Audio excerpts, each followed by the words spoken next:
Bueno, imaginemos por un momento a un gran magnate del sector tecnológico, alguien que decide construir un búnker de máxima seguridad en una isla remota. Un escenario muy actual, desde luego. Totalmente.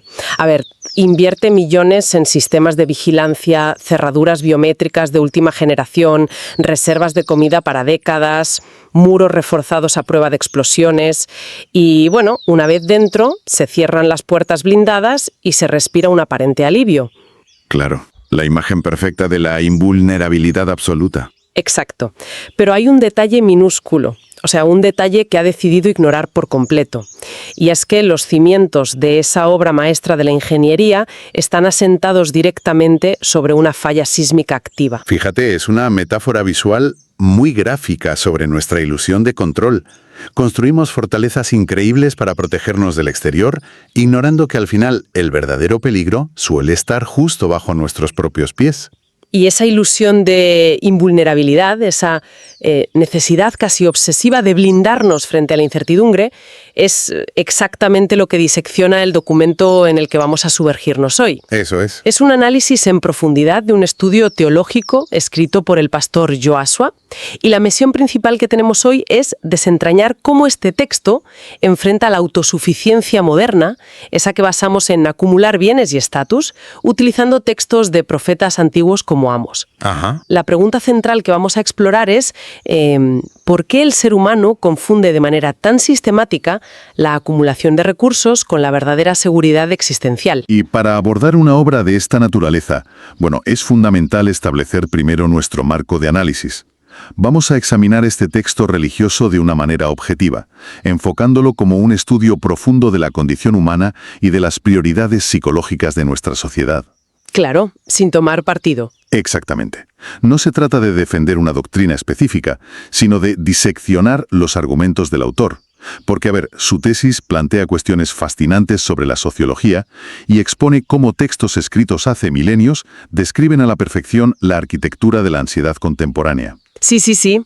Y el autor, la verdad, no se anda con rodeos. Arranca citando al profeta Amos, en concreto al capítulo 3, versículo 9. Y hace una aclaración muy pertinente. ¿Cuál exactamente? Realidad. Frente a los palacios de lugares históricos como Asdod, Egipto y Samaria. ¿Un tribunal de la realidad? Es un término muy potente. Mucho. Acusa a Samaria de algo muy concreto, haber confundido el lujo con la seguridad.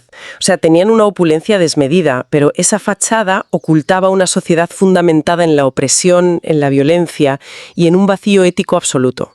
Y a partir de aquí, el texto traza un puente directo hacia nuestra era. Un puente que además se sostiene sobre una base psicológica innegable, porque el argumento es que hoy en día seguimos levantando exactamente los mismos palacios de Samaria. ¿Ya? Evidentemente, la estética ha cambiado. Ahora son rascacielos de cristal, o son algoritmos diseñados para prometernos una felicidad continua a base de dopamina. Totalmente. O buenos servidores digitales encriptados que custodian fortunas invisibles. El envoltorio es muy tecnológico, muy sofisticado, pero la estructura subyacente de la mente humana frente al miedo a la muerte y la fragilidad sigue siendo idéntica a la de la antigüedad.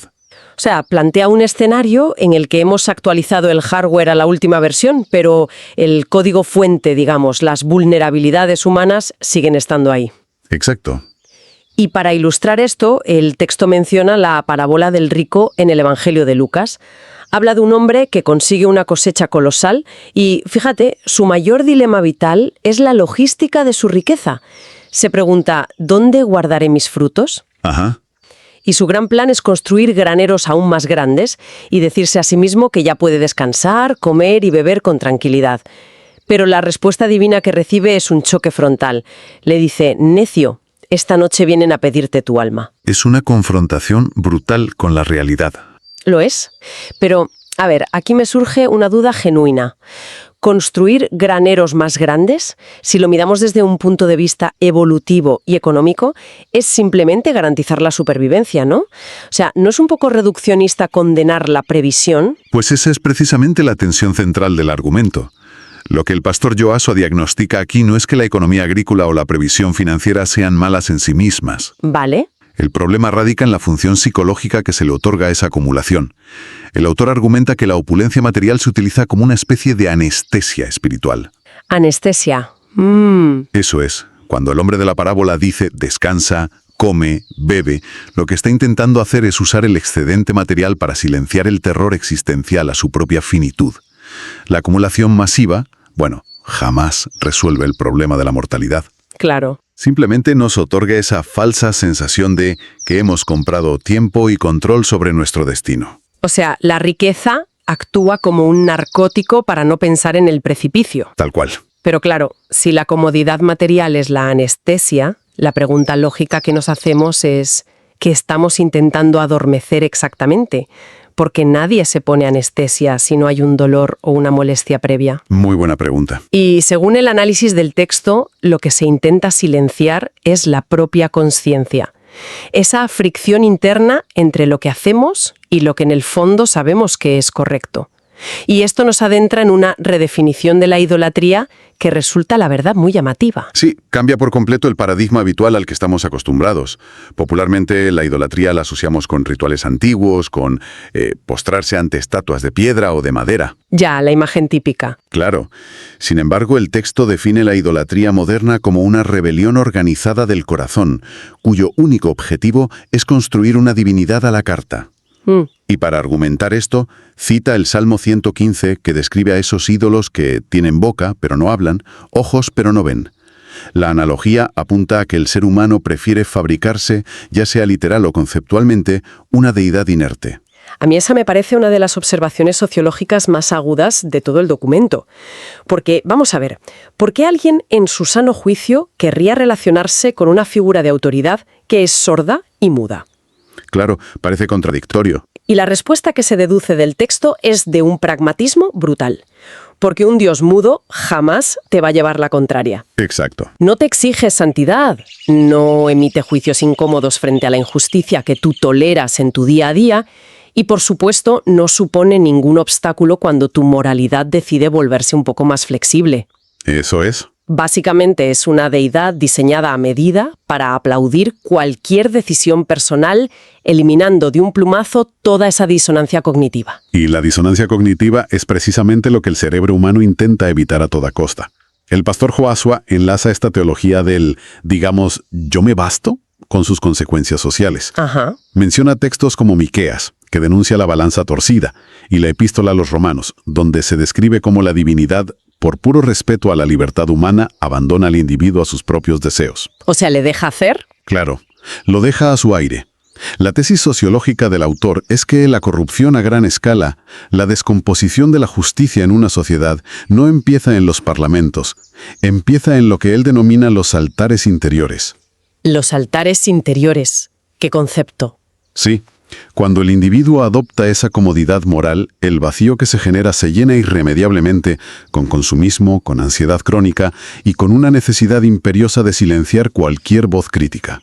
Fíjate, podríamos compararlo con lo que ocurre cuando alguien decide desactivar deliberadamente todas las notificaciones de su GPS mientras conduce. A ver, explícate. Pues imagínate, apaga el aviso de exceso de velocidad, silencia la alerta de los desvíos, bloquea los avisos de tráfico simplemente porque el pitido constante le resulta irritante. Ya veo por dónde vas. Y claro, el viaje se vuelve increíblemente placentero. Sin interrupciones, vas escuchando música a todo volumen, hasta que de repente pues el coche se estrella contra un muro que el sistema intentó advertirte kilómetros atrás. Has apagado la voz que te guía para no sentir esa incomodidad de que te corrijan. Es un símil muy acertado sobre cómo negamos el riesgo. Y en el texto, esto se etiqueta directamente como la teología de la comodidad. Un Dios domesticado, sin voz, sin demandas, sin cruz. Es fuerte. Para ilustrar este estado de estancamiento, Joshua utiliza una cita del profeta Sofonías que habla de aquellos que reposan tranquilos como el vino asentado. Vino asentado. Eso es. En enología, cuando el vino se deja reposar sin que nadie lo perturbe, todos los sedimentos caen al fondo.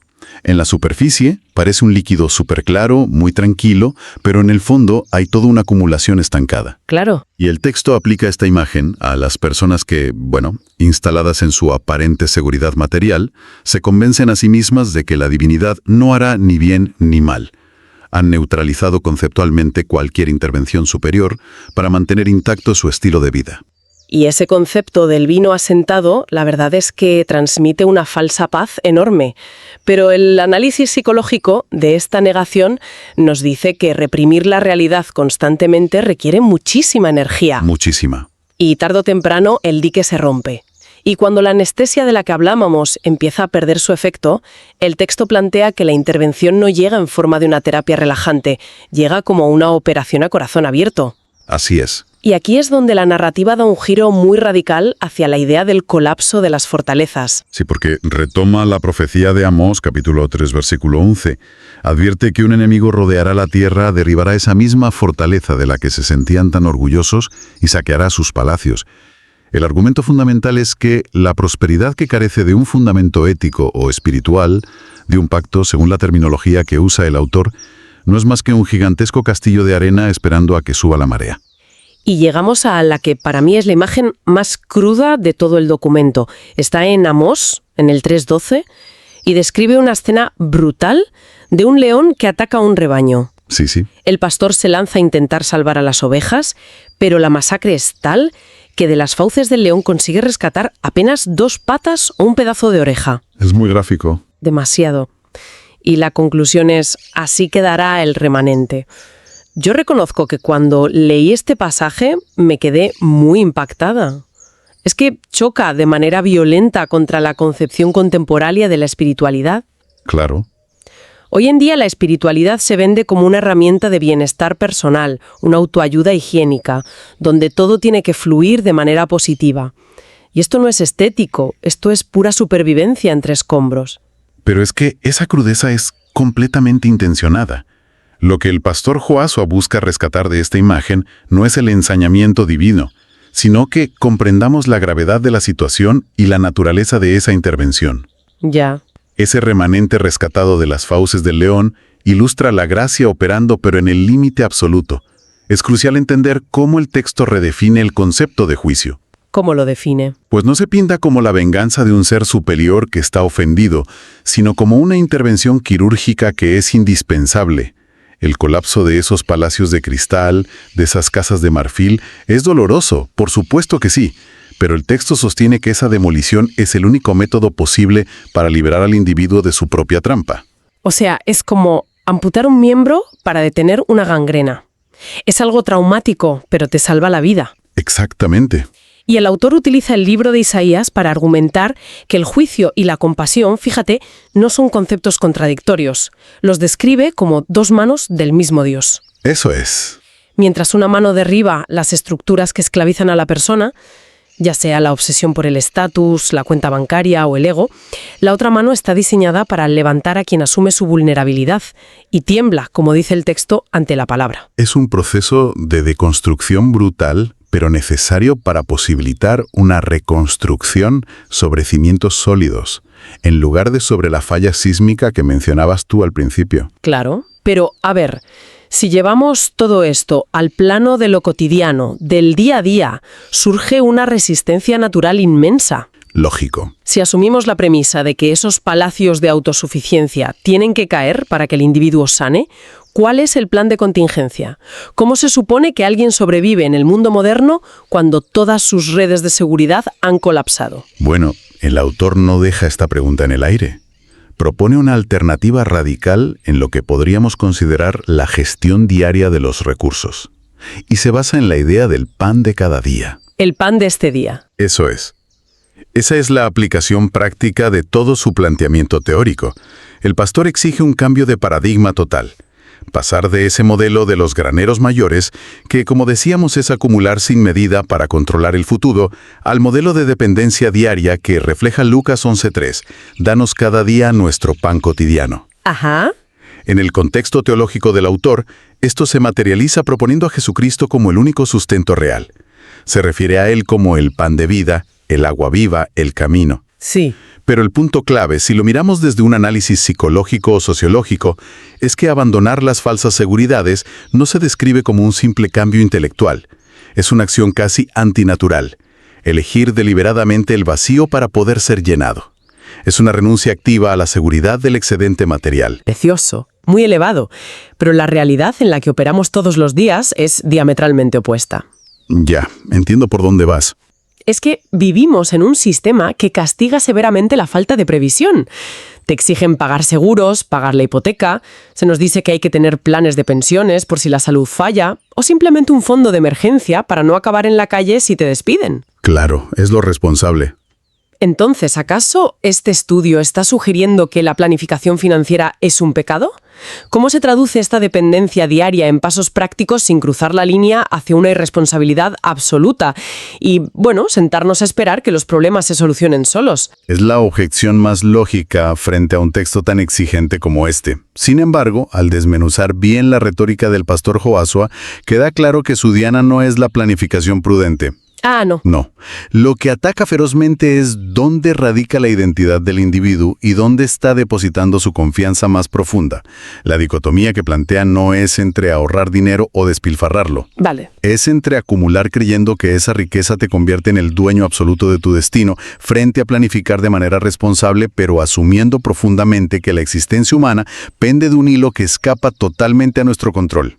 Ah, entiendo la diferencia. Es la distinción entre la soberbia de construir un granero para afirmar al mundo «soy invencible» y la humildad de trabajar y prever, pero reconociendo al mismo tiempo que la vida misma se recibe día a día como una provisión, como una gracia. O sea que el foco del problema no está en poseer el granero, sino en llegar a adorar al granero, en convertirlo en el centro absoluto de tu estabilidad emocional. Exactamente. Y de hecho, el texto advierte que el día de la verdad, sea un juicio divino o sea simplemente la confrontación inevitable con nuestra propia mortalidad, el mármol, las cuentas bancarias inmortales, el estatus social, nada de eso ofrecerá un refugio real, porque carecen de sustancia eterna. Todo aquello que creíamos indestructible simplemente se evaporará. Así es. Y el único refugio que el autor valida frente a ese colapso inminente es la gracia divina, que él ubica de manera muy específica en el sacrificio del Calvario. Y toda esta argumentación teórica y psicológica aterriza de manera muy directa en la parte final del estudio. La confrontación final. Eso es. No se limita a exponer una tesis y dejar que el lector aplauda, sino que exige una confrontación directa. Citando la segunda carta de Pedro, que habla de la paciencia de Dios como una oportunidad para el arrepentimiento, el texto lanza dos preguntas clave. Y son preguntas que buscan penetrar en los puntos ciegos, ¿verdad? Absolutamente. Mira, la primera dice, textualmente, ¿en qué áreas de tu vida has construido palacios de comodidad donde reposas tranquilo como vino asentado, creyendo que Dios ni hará bien ni hará mal? ¿Y qué te impide hoy mismo romper esa ilusión de autosuficiencia? Madre mía. Es un dardo directo a la integridad lógica. O sea, te obliga a identificar dónde te estás haciendo trampas al solitario en tu propia vida. Y la segunda pregunta va al núcleo del comportamiento. Dice, si Jesús es el pan de este día, que satisface plenamente, ¿por qué sigues llenando graneros mayores con bienes, logros o seguridades temporales que una noche cualquiera pueden dejar de tener sentido cuando vengan a pedirte tu alma? Es abordar de frente la incoherencia de intentar tener un pie en cada mundo. Y claro, todo este recorrido emocional e intelectual culmina en una oración muy concreta, elaborada por el autor y que está destinada a ese remanente del que hablaba Amós. Sí, y analizar esa oración desde la psicología revela un nivel de renuncia altísimo. Es que es inusual, la tengo aquí y es muy fuerte. Empieza diciendo, Señor Jesús, pan de vida que bajas del cielo cada mañana. Perdóname por los días en que he creído que mi seguridad está en lo que acumulo y no en lo que recibo de ti. Ajá. Continúa, he construido palacios en mi corazón y he dejado que el lujo, la comodidad y la ilusión de control me anestesien el alma. Hoy reconozco que solo tú satisfaces el hambre que el mundo no puede calmar. Y fíjate en lo que pide después, que es la parte más dura. Sí. Dice, rompe, Señor, mis altares falsos, derriba mis graneros mayores, libérame de la necedad de vivir como si esta vida fuera eterna y como si tú fueras un Dios domesticado a mi medida. Hay que pararse a pensar en lo que eso significa a nivel mental. Totalmente. Pides voluntariamente que te derriben lo que te da paz. Y termina diciendo, hazme parte del remanente que tiembla ante tu palabra. Enséñame a pedir cada día, danos hoy nuestro pan cotidiano. A depender, no a acumular, a confiar, no a controlar. Que no colme tu paciencia, sino que llene mi vida de ti. Amén. Es el acto definitivo de abandono de la autosuficiencia. Al pedir que se derriben esos graneros, el individuo está rechazando formalmente a ese Dios domesticado, mudo y a medida, para someterse a una dependencia absoluta que le da libertad real. Porque intentar controlarlo todo solo genera mayor esclavitud y ansiedad. Es un documento intelectual y espiritualmente muy exigente. Sin duda. Y si repasamos el hilo conductor de este análisis, resulta revelador. Empezamos en las ruinas de los antiguos palacios de Samaria, vimos cómo la mente humana fabrica deidades a su medida para no sentirse cuestionada, y entendimos la dolorosa necesidad de que esas estructuras colapsen para sanar. Eso es. Y finalmente, aterrizamos en este cambio de paradigma. El estudio argumenta que la cura para la ansiedad moderna por el control no es conseguir más, sino atreverse a soltar y abrazar esa dependencia diaria. Y esto nos deja con una idea bastante provocadora para reflexionar y llevarnos a casa. Al principio hablábamos de construir búnkeres para sentirnos a salvo. La inercia social nos dicta que acumular es el único camino lógico hacia la paz mental. Ya. Pero si analizamos esta necesidad obsesiva de control absoluto como lo que podría ser en realidad una respuesta basada en el trauma frente a un universo que sabemos que es inmensamente frágil e impredecible, la perspectiva cambia. Totalmente. Y cabe preguntarse, para quien nos escucha, si esta propuesta de rendir el control no es solo un dogma religioso, sino quizá la forma más sofisticada y liberadora de resiliencia mental a la que podemos aspirar. Quizá la única manera real de dejar de vivir aterrado por la posibilidad de que nuestro castillo de arena se derrumbe sea tomando nosotros mismos la decisión consciente de abandonar la fortaleza. Un concepto que sin duda merece la pena masticar. Ha sido un verdadero placer diseccionar esto hoy. Un placer como siempre.